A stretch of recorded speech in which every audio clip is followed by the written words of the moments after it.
చెప్తున్నారు. మరికొంతమందితో కూడా మాట్లాడించే ప్రయత్నం చేద్దాం. అన్న, ఎట్లా ఉండబోతుంది మ్యాచ్? ఏ విధంగా ఉండబోతుంది? చాలా ఆతురతతో ఎదురుస్తున్న మ్యాచ్ కోసం. స్పిన్ పిచ్ మొత్తం దుబాయ్ పిచ్ మనకి చాలా మ్యాచ్లు ఆడినాం. అందులో బాగా అనుభవం కూడా ఉంది. మన రోహిత్ శర్మ కెప్టెన్సీలో ఖచ్చితంగా కప్పు కొడతాం, మనమే కొడతాం. అజయ్ విన్.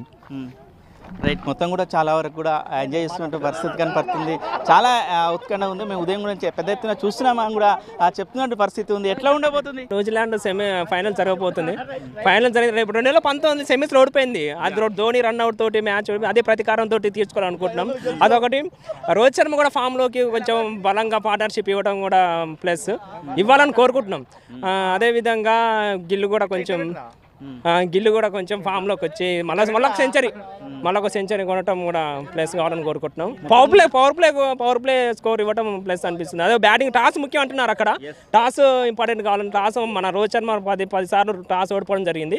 టాస్ ఓడిపోయిన మ్యాచ్ గెలుస్తున్నాడు. అలాగే టాస్ ఓడిపోయిన మ్యాచ్ గెలవాలని కోరుకుంటాం మేము కూడా. మీ ఒపీనియన్, టాస్ ఏమొస్తే బాగుంటుందని మీ టాస్ ఓడిపోయిన కానీ టార్గెట్ బలంగా ఇవ్వాలి. టాస్ గెలిచిన కానీ టార్గెట్ బలంగా ఇవ్వాలి.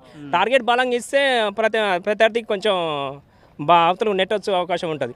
అట్లా మొత్తం కూడా మీరు రోజు వాచ్ చేస్తున్నట్టు పరిస్థితి ఉంది. ఇప్పుడు జరిగే ఫైనల్ మ్యాచ్లో కూడా ఎవరు ఎక్కువ భారీ స్కోర్ చేస్తారని అనుకోవచ్చు? రోహిత్ శర్మ ఎక్కువ. ఫస్ట్ నేను ఎప్పటి నుంచి అది అనుకుంటున్నాను, రోహిత్ శర్మ రావాలనుకుంటున్నాను. ఫస్ట్ అది రోహిత్ శర్మ ఆడితే టార్గెట్ ఇస్తే బాగుంటుంది అనుకుంటున్నాను. నేను సంబరాలకు ఏమంటే నేను 2023 అసలు నేను నిరాశపడిన, అసలు మామూలు కాదు. అది ఆస్ట్రేలియా మీద ఓడిపోయి ఆయన ప్రతీకారం తీర్చుకుంది. అదే సమయం మళ్ళీ వచ్చింది మనకు. మళ్ళీ తీర్చుకోవాలని కోరుకుంటున్నాను. రైట్, మ్యాచ్ కొరకు కూడా ఆతృతగా ఎదురు చూస్తున్నాను. మామూలు విషయం కాదు, ఆతృత కాదు. అసలు ఎప్పుడెప్పుడు టైం అయితే చూస్తున్నాను. అట్లా చాలా వరకు కూడా ఎంజాయ్ చేస్తుంటుంది. ఎట్లా ఉండబోతుందన్న మ్యాచ్? రోహిత్ శర్మ 30 ఓవర్లు క్రీజులు ఉంటే మ్యాచ్ మనదే, తిరుగులేదు అంతే. ఇక ఎవడున్న అవతల అయిపోయినట్టే. ఇక అంతే, 30 ఓవర్స్ బ్యాటింగ్ చేస్తే చాలు రోహిత్ శర్మ. వన్ సైడ్ మళ్ళా జెండా బాతుతున్నాం పాకిస్తాన్లో.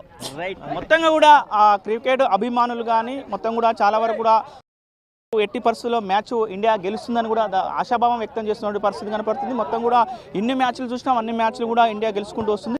జరగబోయే మ్యాచ్ కూడా ఎట్టి పరిస్థితుల్లో కూడా గెలుస్తామని కూడా వీరు చెప్తున్న పరిస్థితి ఉంది. మొత్తం కూడా జరగబోయే మ్యాచ్ పై కూడా అందరూ ఎదురు చూస్తున్నటువంటి పరిస్థితి కనపడుతుంది. వీడియో జర్నలిస్ట్ కృష్ణతో అచ్యుత్, RTV, నల్గొండ. మరిన్ని వీడియోస్ కోసం ఛానల్ ని సబ్స్క్రైబ్ చేయండి. లేటెస్ట్ అప్డేట్స్ కోసం వాట్సాప్ ఛానల్ ని ఫాలో అవ్వండి. ఆ లింక్ డిస్క్రిప్షన్ లో ఉంది.